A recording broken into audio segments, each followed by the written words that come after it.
Shabbat Shalom. Notre paracha de la semaine, c'est paracha Ekev. Dans cette paracha, elle commence par Ekev Tishmeun. Ça veut dire quoi Ekev Tishmeun? Alors, quand on lit en hébreu, Ekev, c'est le talon, mais Tishmeun, c'est écouter. Alors, est-ce qu'un talon peut écouter? Non. C'est une allégorie pour nous, cette génération qui se trouve ici en Israël. Et pourquoi? Parce que le talon, c'est le dernier partie du corps, c'est la plus basse partie du corps. Et nous, on est la dernière génération avant le Mashiach, avant que Dieu se révèle. Et en tant que dernière génération, on nous demande d'écouter. Et on nous demande aussi de nous souvenir. Et pourquoi? Il y a souvent le mot écouter et souvenir qui reviennent dans cette paracha. Et qu'est-ce qu'il veut nous dire? Il veut dire écoute, il faut faire euh, du recède, il faut respecter les mishpatim, c'est-à-dire la justice et, et les rocs et la loi qu'il y a suivant la Torah. Il faut faire aussi de la tzedaka, du chesed. C'est ce qu'on nous demande de faire. Et aussi de nous souvenir. Souviens-toi d'où tu viens, euh, que Dieu nous a sortis de l'esclavage d'Égypte, que Dieu nous a fait traverser la mer Rouge, que Dieu nous a fait gagner pendant 40 ans qu'on a vécu dans le désert, et ensuite qu'on est rentré en Eretz Israël et qu'on a gagné les batailles pour conquérir la terre d'Israël. Et tout ça pourquoi? Pourquoi on a conquéri la terre d'Israël? Pourquoi on est rentré en Israël? Pour faire la Torah, pour faire les mitzvot qui sont dans la Torah, pour faire ce que Dieu nous demande de faire en tant que peuple, pendant que son peuple, en tant euh, que son peuple et ses enfants, il nous demande d'étudier la Torah et de faire les principes, tout ce qui est écrit, les mitzvot, le recette, tout ce qui est marqué dans la Torah. Et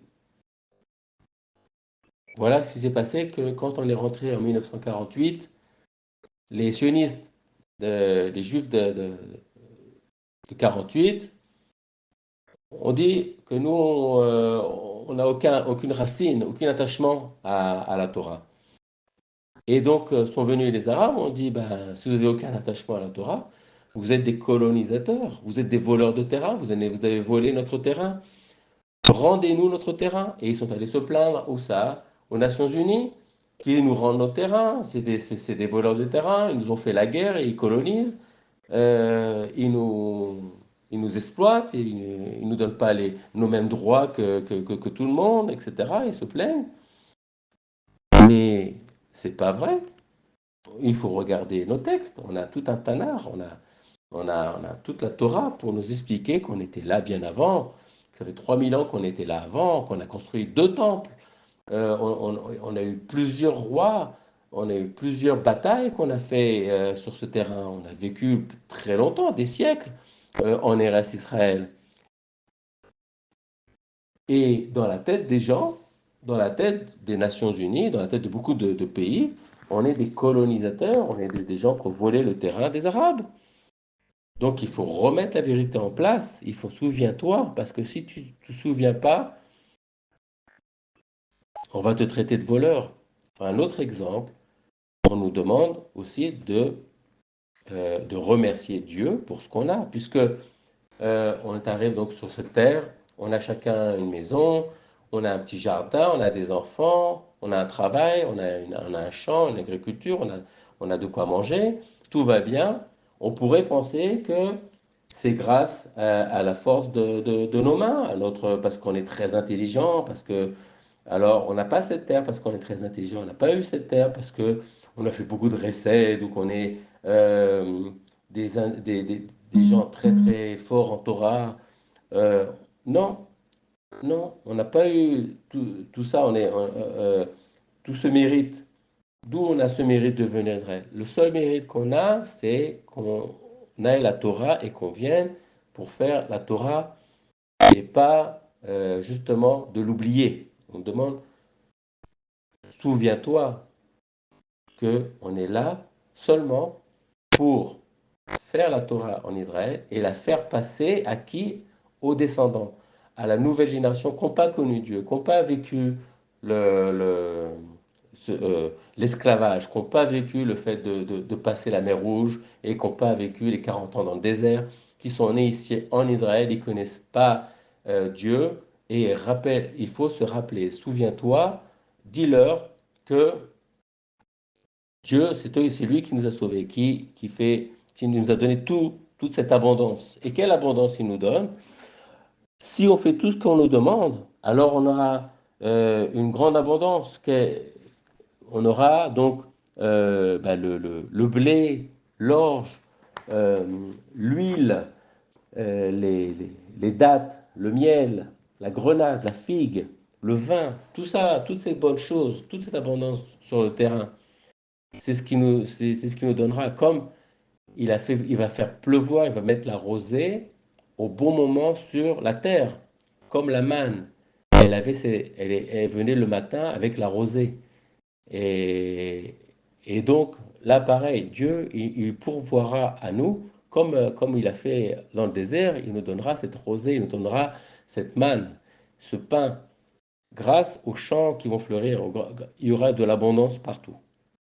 Et à la fin, on nous dit, tu remercies donc Dieu pour ça, et quand tu feras les brara, tu diras Berkat Amazon, tu feras les Maïm Achonim, tu remercieras Dieu parce que tu ne vas pas être traité de voleur. Pourquoi? Parce que si Dieu te donne tout ça et que tu ne le remercies pas, alors c'est comme si que tu le volais quelque part. Ça veut dire quoi? Tu ne remercies pas quand on te donne des beaux cadeaux comme ça, donc il faut remercier Dieu. Et à la fin de la paracha, on nous parle du schéma Israël. Et le schéma Israël, qu'est-ce qu'on nous dit pour le schéma Israël? Dans le passouk du schéma, il est écrit attachez-les comme symbole sur votre bras. C'est quoi attachez-les? C'est les tefilines. Et portez-les au frontaux entre vos yeux. Donc les tefilines du bras et de la tête à mettre. Et que toute région qui s'opposera à la plante de vos pieds, c'est quoi la plante de vos pieds? Ce sont encore les talons. Là où on marchera, ça sera à vous ce terrain-là, depuis le désert jusqu'au Liban, du fleuve de l'Euphrate jusqu'à la mer occidentale. Donc, on va, on va conquérir ce pays. Mais tout ce pays encore, on ne l'a pas eu, on va l'avoir. C'est un futur proche. Là, on nous dit, vous êtes la dernière, les talons, on est la dernière génération. Là où vous allez marcher avec vos talons, vous allez le conquérir. Jusqu'au Liban, vous allez conquérir. Jusqu'à l'Euphrate. C'est presque la Turquie, pratiquement. Et tout ça, grâce à quoi? Parce que vous avez mis les tefilines. Parce que vous avez dit le schéma. Et c'est quoi le schéma? Acronyme du mot schéma Shin, Shachrit, Men, Mincha, Ain, Arvit. On a fait les trois prières du matin, l'après-midi et le soir, et qu'on fait la Torah, et qu'on met notre filine. Grâce à ça, on va pouvoir conquérir tout le pays d'Israël qui nous revient.